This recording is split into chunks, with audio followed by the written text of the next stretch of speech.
Including transgender and non-binary communities in healthcare research. My name is Danielle Moretti, and I use all pronouns with positive intent. And I'm community engagement lead with PrideNet based out of Stanford University. And I'll talk more about that later, but wanted to first say a huge thanks to our hosts today, all of us at the University of California, Irvine. I want to start out with wishing everyone a happy Transgender Awareness Week. And I want to put out affirmations to transgender, non-binary, and gender diverse communities and say that we see you, we appreciate you, and we're in community with you, not just this week, but every week of the year. After our panel, we'll have some more time for a conversation with a question and answer with our panelists. So feel free to use the Q&A function on Zoom throughout the conversation today. You can also type your questions in the chat, but just note that anything in the chat will only be visible to the panelists and not to other participants. Before we jump into the really exciting conversation today, I wanted to first just take some minutes to talk briefly about the National Institutes of Health's All of Us research program, and especially about the work that's being done around engagement with the LGBTQ+ community.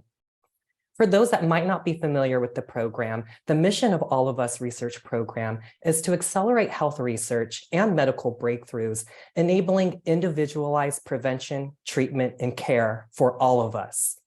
We really want to break out of a one-size-fits-all approach when it comes to medicine and instead focus on the right treatment for the right person at the right time.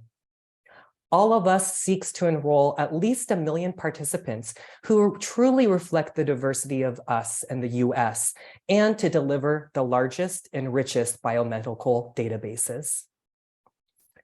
A few aspects about the All of Us research program that I wanted to highlight that are innovative is that it's really seeking to have diversity at a very large scale, so 1 million or more participants. But also the types of data that are being collected over a long period of time is also diverse, which will help to accelerate medical breakthroughs and also help with further research that will be supporting the community. And also, really importantly, that the approach that the All of Us research program is taking, that participants are partners and truly creating a resource that's for all. I wanted to share a little bit more about PrideNet, my organization, and what our relationship is to the All of Us research program. So as I mentioned before, we're based out of Stanford University, and we've been a national community engagement partner with All of Us since the beginning of the program, since 2017. And a little bit more about PrideNet is that we focus on catalyzing LGBTQ+ research, health research. And we do this by connecting LGBTQ community members with ways to participate in research, really to address the lack of representation of LGBTQ people in health research more generally. But importantly, we also create intentional opportunities for LGBTQ community input to inform all stages of the research process. And it's really important to note that NIH brought us on board as a partner from the beginning, because this demonstrates that the program was really prioritizing community engagement that was inclusive with the LGBT community from the beginning and in an authentic way, and not as an afterthought. And you'll see in all the photos here, these are not stock photos. This is actual people. We're real humans. We're out in the community doing work on the ground pretty much every day. And so with All of Us, we also, in addition to focusing on LGBTQ community engagement, we also do provide technical assistance to the program as well.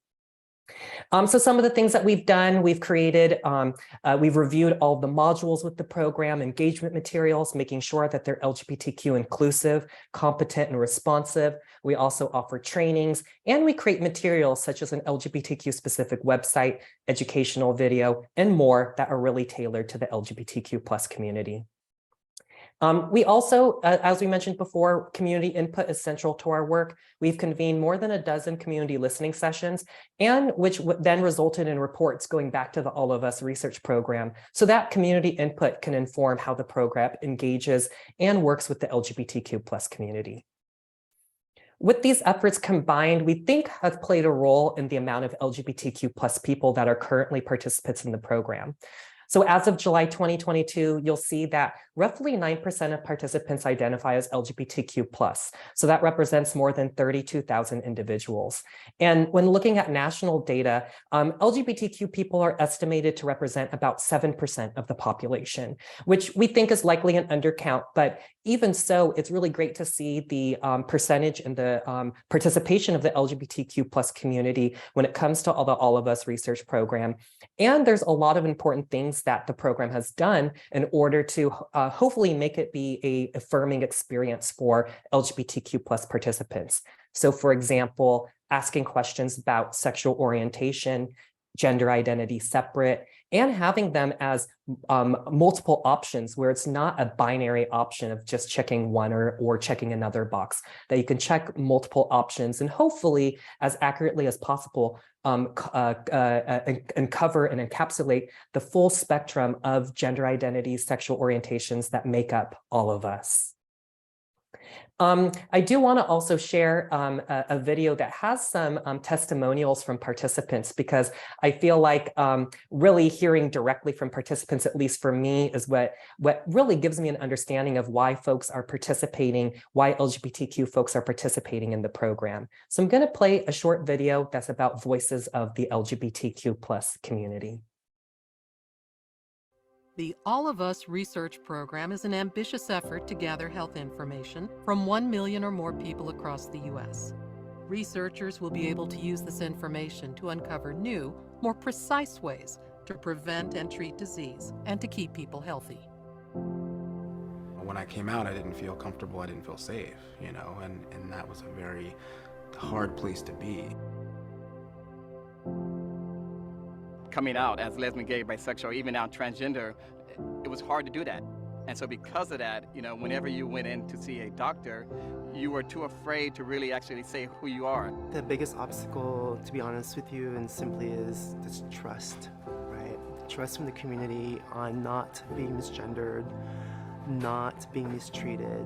The health community, healthcare, they didn't get that. At that time, they felt like everything is one fit. That no matter what happens to one community, it's going to happen exactly the same thing to the other community. And that's not the case. The lack of data has been a major problem for a number of years. It's really only been in the last 10 years or so that the big health systems, the surveys that go out to people nationwide, have included any questions about sexual orientation, and only a handful of them have any questions about gender identity. Oftentimes what happens, particularly within communities that don't feel safe within a medical field, is they'll prolong and they'll wait and they'll say, it'll get better, and then by the time they go to the doctor, it's so late. My family has had issues like high blood pressure, diabetes, so I'm very mindful of that and really trying to do everything I can to resist that. One of the things for me that I have to be careful of is, my heart. My mom died at a very young age, at the age of 43, of a heart attack. What I really appreciate about All of Us is really taking this approach to make it inclusive of as many people as we can. We'll have the information from 1 million people, people of color, LGBT people, people from diverse communities, to tell us about themselves. To get their biological information into the database so that there's more information to work with when trying to develop new ways of treating people and treating those disease processes. That's the only way we'll be able to find out and understand whatever that we need to do to take care of ourselves. That's a call to be honest and open about being LGBT. It's really a much broader call to stand up and be counted. All of us being seen will give us hope.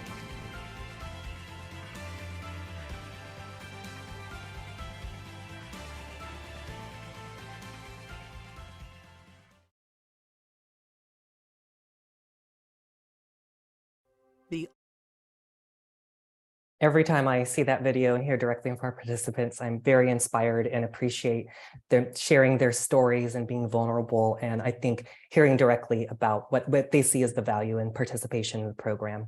Before I close out, just wanted to share as well some of the work that's being done with the program.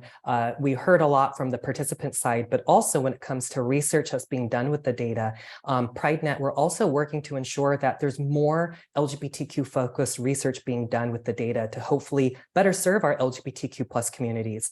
So for example, there is an opportunity for researchers to attend our PrideNet Researcher Base Camp, where 15 community-based or early career academic researchers can apply to go to this 2-day in-person course that will be at Stanford. We'll cover travel and accommodations, and you'll be doing an intensive training on being able to work with the All of Us Research Workbench and conduct your own LGBTQ focused research. So I'll also be sure to place all these links in the chat shortly. And with that, just wanted to also provide our contact information. If there's interest in learning more about All of Us and the LGBTQ specific page, we have a QR code here as well. I'll also drop the links in the chat. And also you can sign up for the PrideNet newsletter. We also have a QR code, and you'll get updates about what we're doing with the program. And also wanted to make sure to include all the contact information, especially for folks who might be tuning in locally in Irvine for the All of Us program at UC Irvine, contact information, being able to follow on social media, as well as a QR code. We'll drop those links in the chat as well. So I'll go ahead and stop sharing my screen, and I'm excited to now move into our panel conversation with our really amazing guests that are here to talk with us today. Wanted to start out with just some introductions. So asking all panelists, you can introduce yourself and share a little bit about who you are and the work that you do. I'll go ahead and maybe ask Britt, if you don't mind going first. Yeah, thank you so much. And so my name is Britt Cervantes, and my pronouns are they, them. And professionally, I am the program coordinator and community education specialist for UCI's gender diversity program. We offer transgender care to trans and non-binary folks, in addition to community education support. And I am also the co-chair for UCI's LGBTQ Equity Committee. And personally, I am a trans and non-binary identified person that is in the process of moving more into becoming a researcher in the future. Thanks so much, Britt, and thanks so much for being here. Dr. Jackson, would you like to go next? Sure, thank you so much. I'm really happy to be here and in such illustrious company.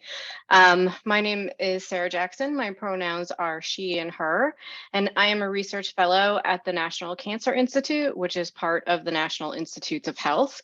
And my research primarily focuses on cancer among trans and gender diverse people. And this kind of runs the gamut of the cancer care spectrum. So everything from looking at risk factors to cancer screening to cancer incidence and outcomes. Thank you so much for having me. Thank you so much for being here. And Dr. Urea Siri Cool, if you wouldn't mind introducing yourself next. Hi, everyone. I'm Sean, they, them. I am an associate professor at UC Irvine in the Department of Health, Society, and Behavior. And I'm trained as a medical sociologist doing a lot of public health intervention focused work. My work seeks to reveal and understand the impacts of oppression, various types of intersectional oppression, racism, transphobia, homophobia, transmisogyny, among a few, and its impact on health among sexual and gender minority populations. Thank you so much. And Dr. Peralta, if you want to also, I know you'll be providing remarks at the closing, but did you want to also introduce yourself? Yes, thank you so much for having me today. My name is Maria Victoria Peralta, she, her. I'm one of the primary care physicians here at UCI. I work in Pavilion 3. I am also one of the co-investigators of the All of Us research program here at UCI, and a strong LGBTQ ally. So I'm happy to be here with you today and in support of all the wonderful research that everyone is doing, and all that can be done to help our community and improve the health and well-being of everybody. Thank you so much. I'm going to start off the conversation with a question for everybody. So as we all know, today's discussion is centered around including transgender and non-binary communities in health research. Can you share a bit more from your perspective about why you think it is important that transgender and non-binary communities are included in research?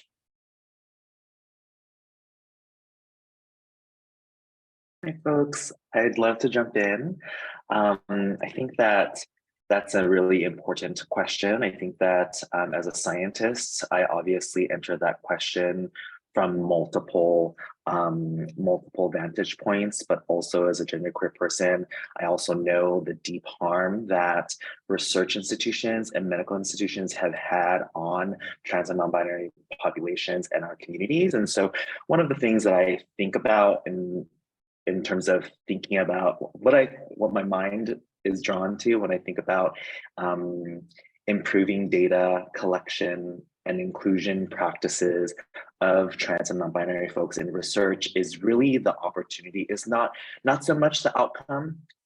Obviously, there's lots of us who can kind of push that outcome forward. For me, it's really important because that opens up an opportunity to engage communities, and that engagement can be a possibility for healing that potential trauma and or putting to rest and turning a new page with regards to the kinds of relationships that trans and non-binary folks have with institutions. And so I think that inclusion of trans and non-binary folks in research and in data is really important, but there is a human element there. And I think that's really what I'd like to center to.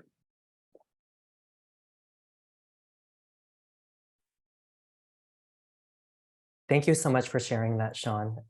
Wanted to open it up if any of the other panelists would like to speak to that question. Sure, I can go next. I think it's really vital to include the trans and non-binary population in cancer research. I think people are really surprised to hear that we have almost no information to give people. We don't know what the incidence or the risk of cancer in this community is. We don't know what the primary risk factors are. There's no consensus on what people should be screened for and at what age. And we don't know how to support people once they do get cancer. A really big unknown is, and this is just an example, there are a ton of big unknowns, but this one is really important to me, which is I think that people don't know how gender affirming medication could interfere with cancer treatments. And so often what happens is we look at research on hormone therapy and cancer treatment that's been done in cis communities. And I think though that that's not appropriate. I think that trans and non-binary folks deserve research that centers them and their bodies and their experiences. And so I really think that as a research community, we need to do a much better job at all of those things.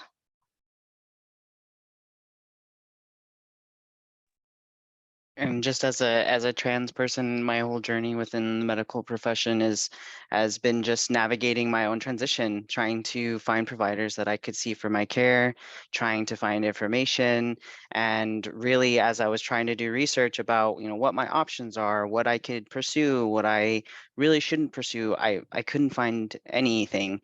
There was so limited information, and a lot of the folks within the trans community are oftentimes relying on each other because when we try to go to medical professionals, they oftentimes don't have training. And so there's just a really big gap of when it comes to the lack of knowledge around LGBTQ care. And it gets even worse when we're talking about specifically about trans and non-binary people.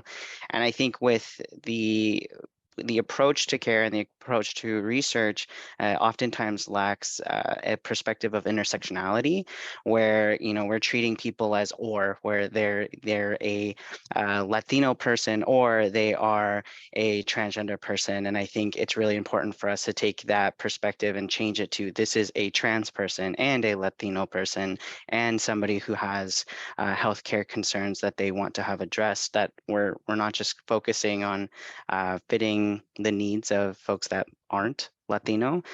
Historically, research is really focused on cisgender white men, so people that assigned male at birth and identify as male, and that's not everybody. Everybody has different bodies and different needs, and I think research should really reflect that. Yeah, thanks so much for sharing that, Britt. That really resonates with me and what you were mentioning in terms of like the layers of our identities, right? Like I can't choose if I'm going to be queer and gender nonconforming or Filipino. I'm both, right? And like both have an impact on my health. So I really appreciate you sharing that. I did want to follow up with a question because as we're talking about participation in research, we also want to ensure that that research experience is meaningful for everyone that's involved. A question for the panel is, how would you describe what meaningful participation would be like for transgender and non-binary community members?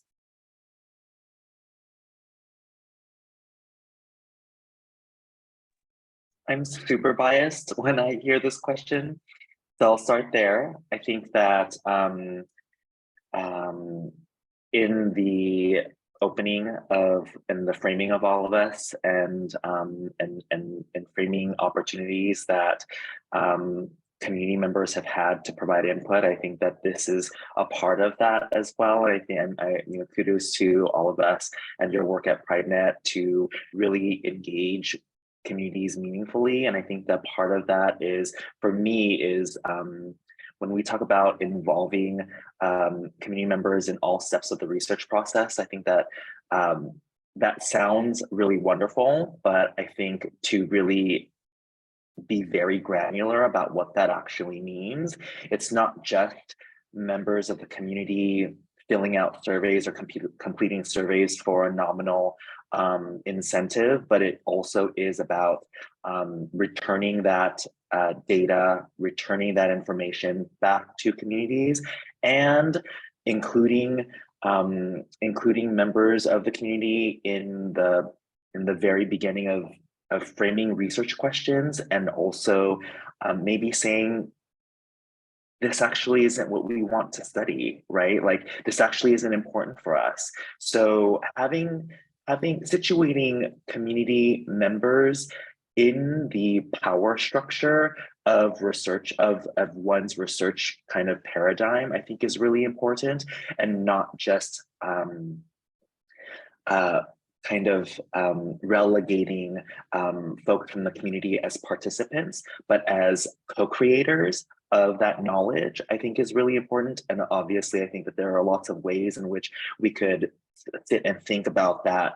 And I think I think the bottom, what underscores all of this is that trans and non-binary folks who are participating and contributing their leadership to research and providing their connections to communities, and bridging the gaps and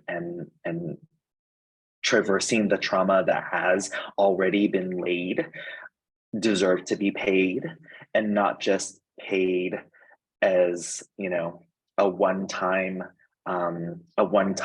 moment, but have a relationship that is able to propel and develop folks along their own individual career trajectories. I think that's really important as well.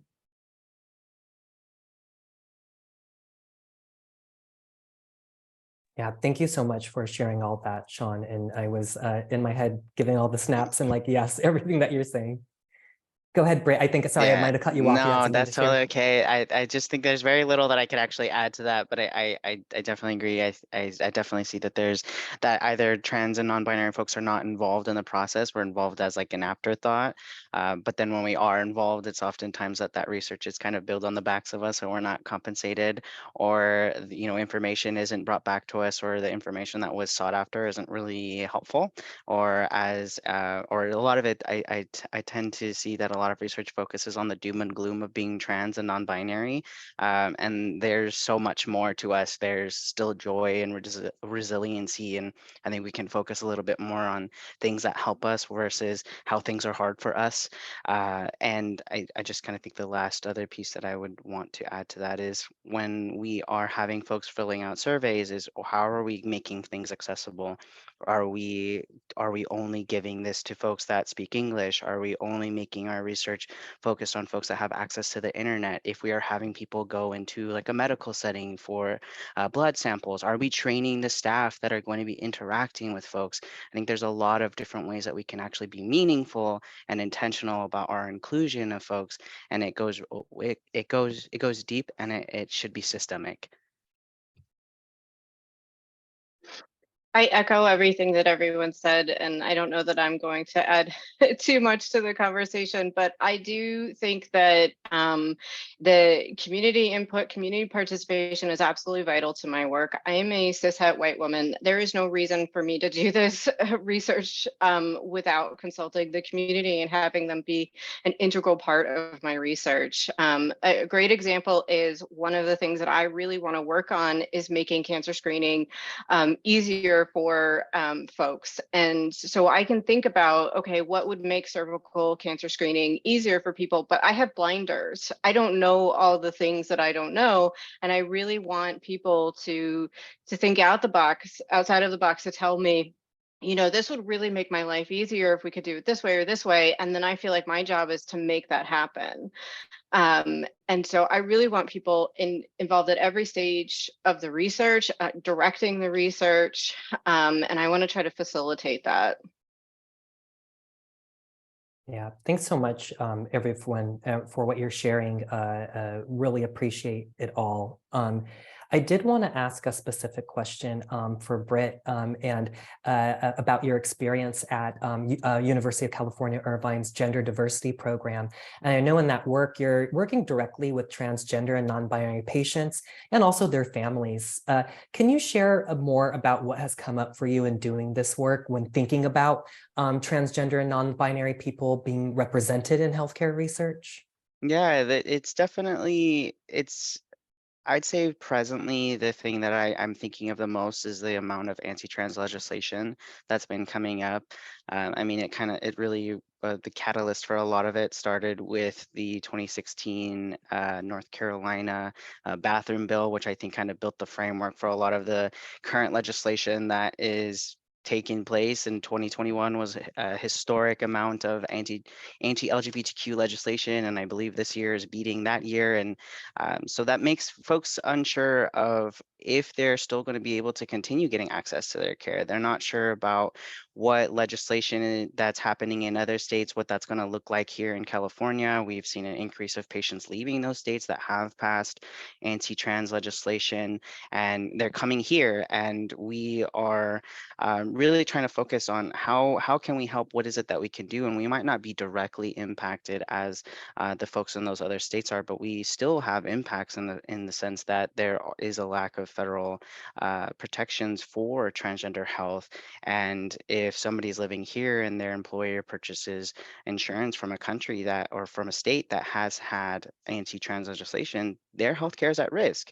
And just trying to navigate those things and trying to help put our patients at ease and trying to do what we can in terms of research is really all that we've been able to focus on. And um, when we have families that are coming in and they're trying to make the best and most informed decision, that can be difficult when there's a lot of questions about, well, how do puberty blockers impact fertility? We don't know. There's a lack of research on that. How does hormone replacement therapy, the long-term effects of that impact fertility? We don't know. There's a lack of information there as well. And so when we're focusing on trying to help our patients make informed decisions about their care, we have to be very honest that there's a lot of information that we don't know, and these are the current guidelines. This is what we have, and just working with patients so that we can help take care of them and see them very regularly, do those follow-up visits, and kind of all just work through it, and just seeing the need for more research that focuses on transgender health and is very inclusive about the questions that they ask, and not just focusing just on hormone replacement therapy, but just very similar to Dr. Jackson, he's focusing on cancer research, making sure that it's not just focusing on certain things, but on the aspects and of a person's entire life and how all of their health would look like. Yeah, I think you're lifting up and raising really important pieces, and appreciate, the actual, kind of lived experiences piece and what you're surfacing of the patients and families, and what the lack of research, right, what that impact has. I do have a follow-up question, and it might have been some of the things at least I kind of heard in earlier. So if there's anything you want to add, like, do you have any advice for researchers when it comes to best practices for community engagement with transgender and non-binary community members when it comes to their participation in research? I would say that listen to trans people as the experts of their identities and their experiences.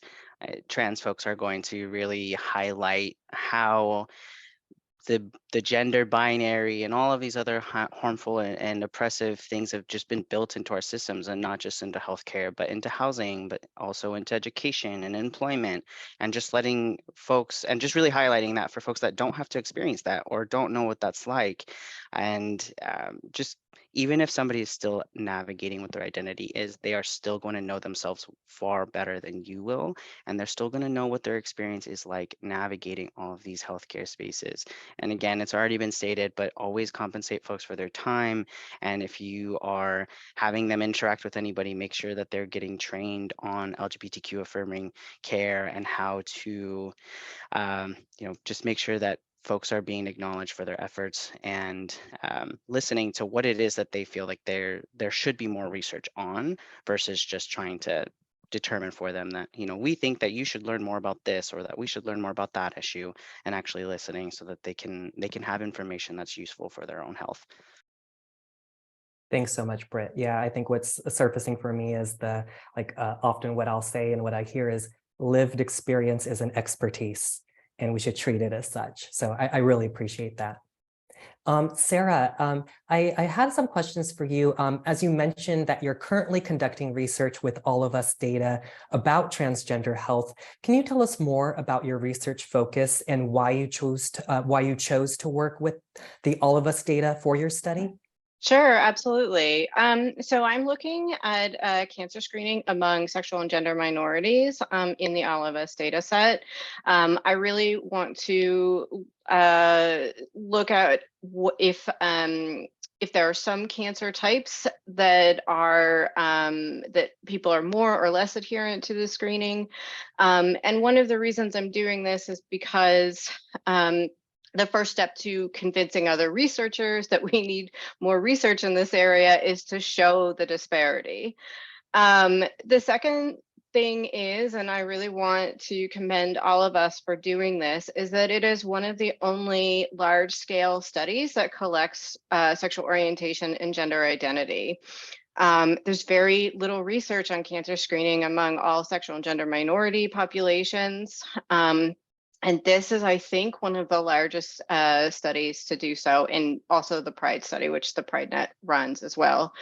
And I just kind of want to hammer home that last point again, which is that there are so few studies that ask about this, that most national surveys don't, cancer registries don't collect sexual orientation and gender identity. A lot of the large field studies that we have on people's health, not just in the cancer world, but if you've ever taken a survey, I probably doesn't ask about sexual orientation or gender identity.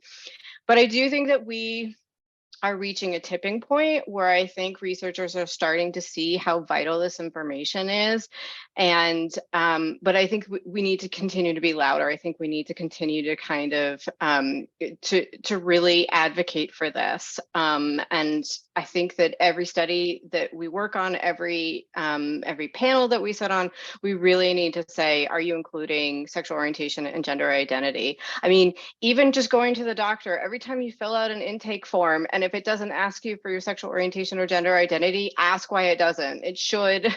And this is honestly where we get so much data. We do so much research mining people's medical records. So the more the information we have, the more we know. But currently, these are invisible populations. And this is one of the ways that we're going to remedy that. Thanks so much, Sarah. Really appreciated everything that you shared. I did have a follow-up question. Can you tell us a little bit more about where you're at in the research process currently? And maybe like, what is one of the most interesting things that has come up for you so far in the process? Sure. So I have to say that I'm just in awe of the amount of data that all of us has collected. And it's one of the reasons that I don't have results to show you yet, because there's just so much. And essentially what I really appreciate about the study is that I am able to look at different categories of people. I think sometimes one of the great things that all of us did is that they really expanded sexual orientation and gender identity, so we can really look at, the diversity of these communities. Another thing that is great is that it's not just diverse with regards to sexual and gender minority adults, it's also diverse with regards to geography, to socioeconomic status, to race and ethnicity. And going back to that point about intersectionality, that's really important. If we find that cancer screening rates are lower in, one portion of the population, or maybe they're not lower, are they lower, at this intersection? And, what can kind of inform that?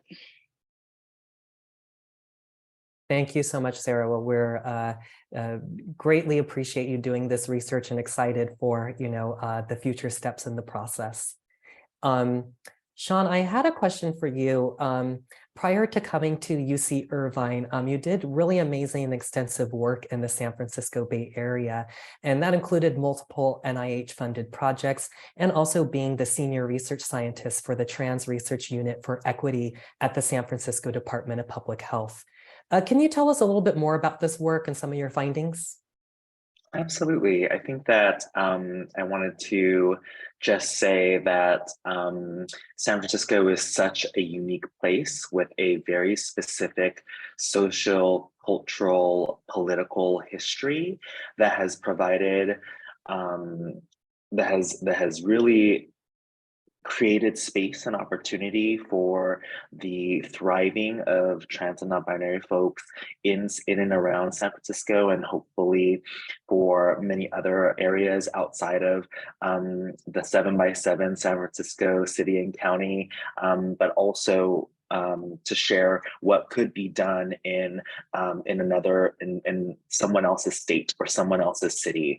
And I wanted to also shout out the wonderful work being done at the Trans District, the first legally recognized cultural district to focus on trans and non-binary folks in San Francisco, located in the historical Tenderloin District. And the work that's being done there is really the hotbed of trans creativity, and also what I think is some of the most hard-hitting visions of trans liberation that I think that that many of us can learn from and continue to learn from. I'm happy to talk a little bit about San Francisco, but instead of actually going into data, I think that what I wanted to do for Trans Awareness Week and in preparation for, really talking about representation on a different scale, is talk about a program that I'm really blessed to be the principal investigator of, and that's called the Shine Strong program. I have a couple of slides just to kind of walk us through that, if y'all don't mind. So I'll go ahead and share that now. I think I have to do this. Okay, Awesome. So I wanted to talk a little bit about Shine Strong, and Shine Strong is a program that came out of the Trans Research Unit for Equity at the San Francisco Department of Public Health. I'm part of the investigative team at TRUE, which is a science community partnership whose mission is to not only generate knowledge, but use that knowledge to eliminate disparities in and among trans and non-binary communities, not only in San Francisco, but also around the globe. And Shine Strong is the first NIMH-funded undergraduate-focused multidisciplinary training program in both HIV prevention science and providing young scholars expertise in trans and non-binary population health. And the reason why I think that this is so critical is that no one person conducting trans health research today had a curriculum. Not one of us had a sanctioned, legitimate place of training or home in our academic.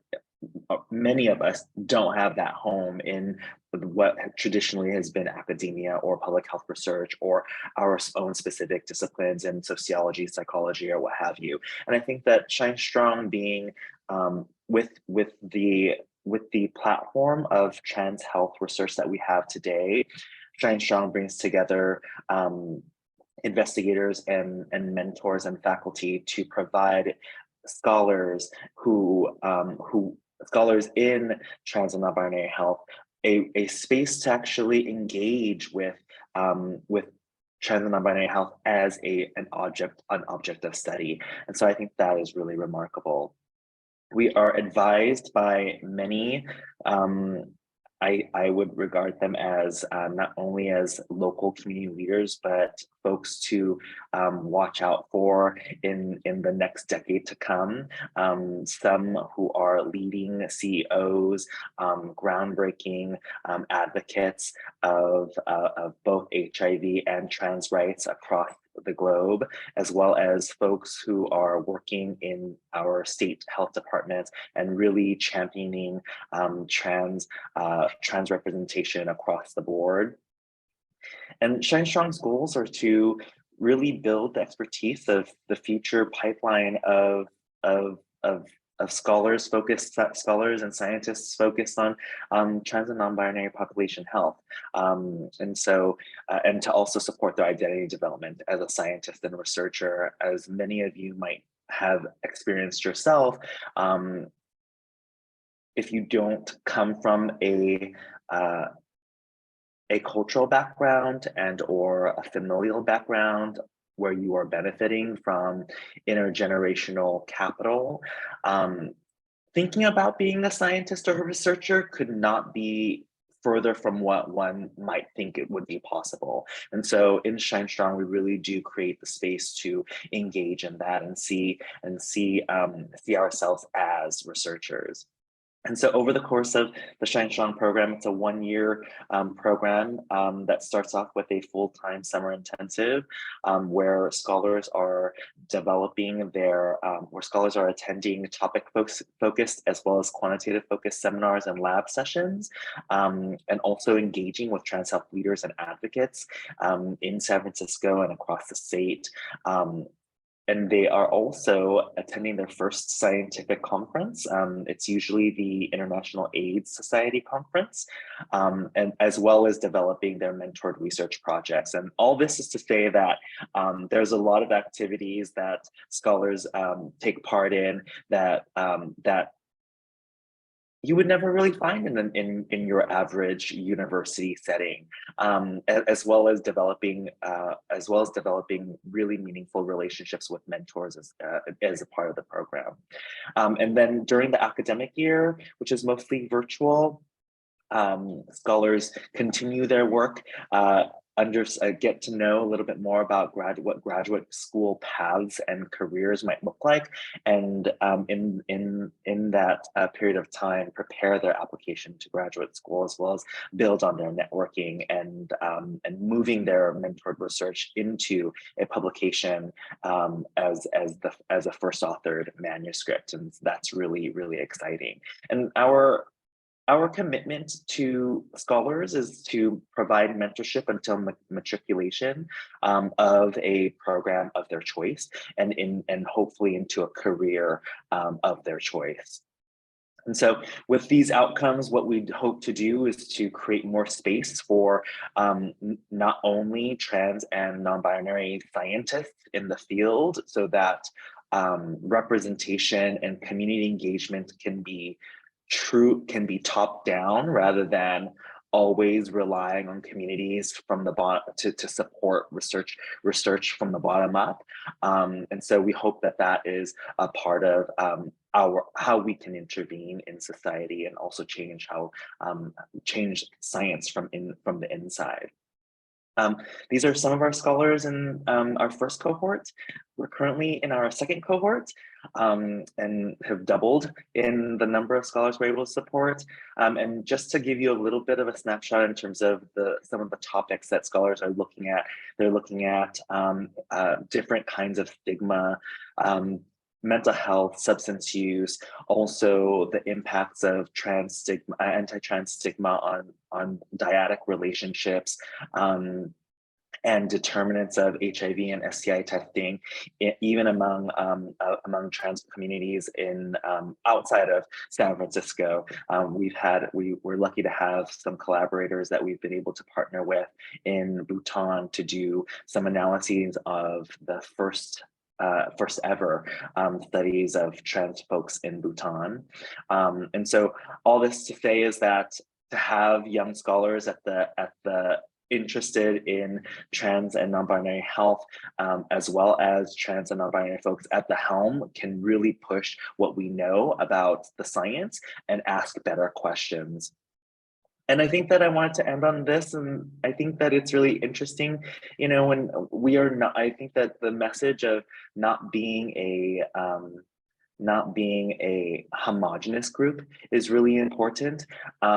Yes, there are issues that pertain to trans and non-binary folks, but as Britt said, when you work with people, when you get to know people, when you are in communities with, not just in communities of, but in community with, that's, I think, really different. And so when you are in community with trans and non-binary folks, you realize that there's so much more to actually focus on, and the potential for changing trans health lies almost in every facet of life. So that's it. And Shine Strong will be looking for its next cohort this spring. Thanks, Sean. Wow, well, thank you so much, Sean. That's so amazing, and just like really impactful work, and just seeing the leadership of the different advisors and the scholars and the team. It's really amazing, and we'll make sure to get the link in the chat too, so folks can learn more about that. I do want to make sure we have some time to answer some of the questions from the audience. I do see a question that's come in, and this is posed to all panelists. Can the panelists provide their thoughts about encouraging more inclusive research practices from industry researchers? So in parentheses, rather than academic or public health contexts. And then additionally, they say the FDA guidelines for industry are very weak in this space.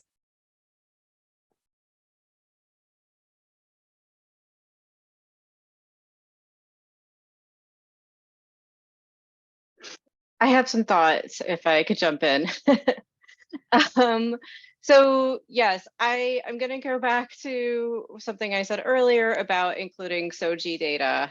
I think that we, in order to have accurate and usable information on communities, we need to start recognizing them in our studies.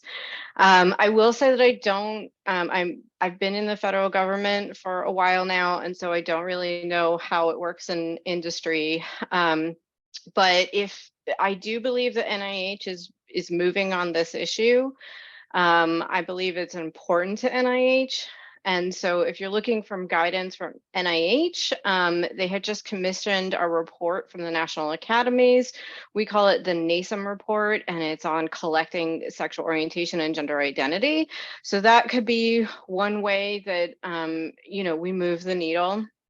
Another way is that we still need to make great strides on this. So we need to talk to the Office of Management and Budget. They a lot of times are the people who dictate what we're allowed to collect in questionnaire. So if we can get that changed, we can make SOGI kind of a default that you don't have to think about, you don't have to advocate for it anymore. Another thing that we could do is we can advocate for these measures to be put in the census. So we currently don't have a denominator of how large these populations are. And so putting this information into the census would go a long way to collect that data. There's also the American Community Survey, which is like the longer form part of the census that we can also use. So those are some like big picture things. And I think that we need more and more people advocating for it. I don't see any reason why people on this call could not advocate for that, no matter where they are, what their level is. And then I guess with an industry, this is going to sound really naive, but I don't know, can you just talk to the higher ups and ask them to include SOGI data in clinical trials, or ask like, why aren't we collecting this on people? That's kind of how I started at NCI, is why aren't we doing this? And people thought, oh, that's a really good idea. And so one of the cohort studies that my division launched now includes those measures. And we actually modeled them off of all of us. So I think asking and pushing it forward, that's my advice. I'd like to add also, I think, Sarah, that was some great insight. I think also as in many parts of the federal government and or outside of the federal government, in the private sector, or in public foundations, if you know folks in these grantor relationships, or the opportunity for folks to serve as for folks to provide grants to universities, industry. I think that it's really important to also take a close look at those policies, and or maybe including a section in the funding announcements about addressing how your proposal, for example, for some kind of implant to track something or other that we all might be really not so interested in doing, actually applies to or addresses either SOGI data collection, or more meaningfully trans and non-binary population itself. I think that changing those, the ways in which we ask folks to talk about, we need to set the stage. We need to actually set the table for that conversation. Not only many of us are at tables, and so now we have to actually do the work to set the table so that we have that conversation, rather than I think wishing it to happen. Yeah, huge thanks to you both for everything you shared around that. I think we have time for at least one more audience question. And so this came in and it says, can you all say more about the importance of not grouping all trans and non-binary folks under a single umbrella for research?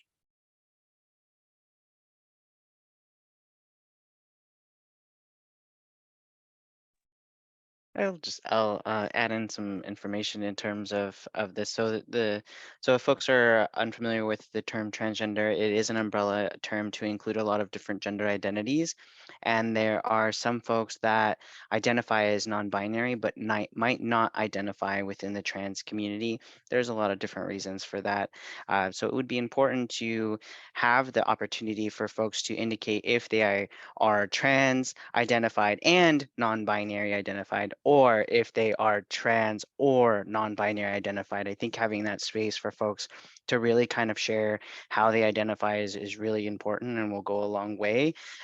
Just because I myself am trans and non-binary identified, and it just can be helpful for us when we're gathering information to see how people really identify and what their specific healthcare needs might be. Because as a non-binary person, I didn't feel like I had access or should have access to hormone replacement therapy, because the criteria to get access to that for gender dysphoria is very binary. It's very has a strong dislike for their sex characteristics, wants to be of the other gender, and so it's important when we're talking about the health of trans and non-binary people, to make sure that we have room for the distinction if somebody doesn't identify as one or the other, if they identify as both.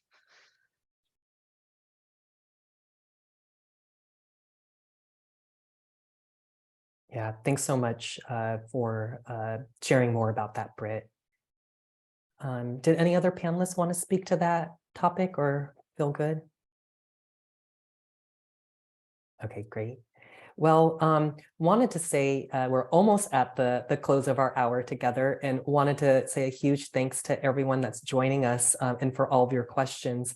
Before we close out the conversation, whenever possible, I like to start conversations and close them out with affirmations. So just an optional invitation, if any of the other panelists or anyone here, you can also type in the chat as well, if you want to share any affirmations that you want to put out to the world as we close out Transgender Awareness Week.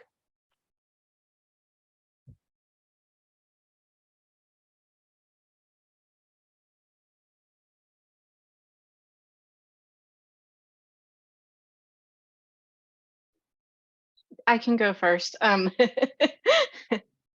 do want to say to everyone, especially this week, that you are loved and you are valued.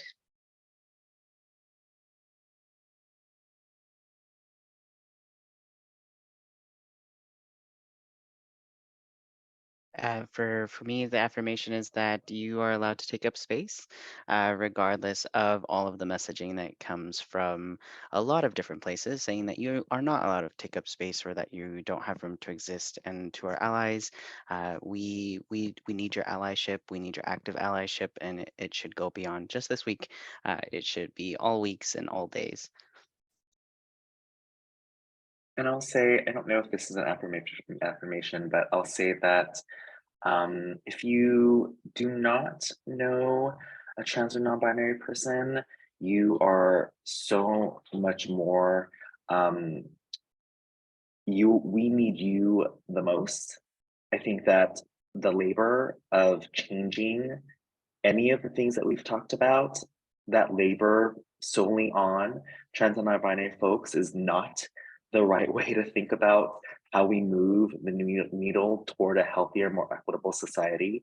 It is you that we need. Well, a huge round of applause and thanks to Britt and Sean and Sarah for creating space with us today and for all of the conversation and dialogue. We deeply appreciate you, and much more conversation to be had and much more work to be done. So huge thanks, round of applause, snaps and all the roses. And with that, I will also introduce or bring back to the virtual stage, Dr. Peralta, to give us some closing remarks on behalf of University of California, Irvine. Thank you. On behalf of UCI and the All of Us Research Program, I thank all of our esteemed panelists for sharing their experiences, their insight, their research on transgender, non-binary issues, ranging from their gender journey to navigating issues of gender in their day-to-day life, as well as some of the more pressing issues on healthcare. Like our panelists, I echo this call to action to expand biomedical research to include trans and non-binary communities. I encourage all of you to engage and participate in research opportunities like the All of Us Research Program to expand upon trans-focused research. I also call upon our research and medical communities to elevate and empower trans researchers to conduct and to lead trans research. Increasing trans involvement and leadership in research provides more in-depth and impactful data.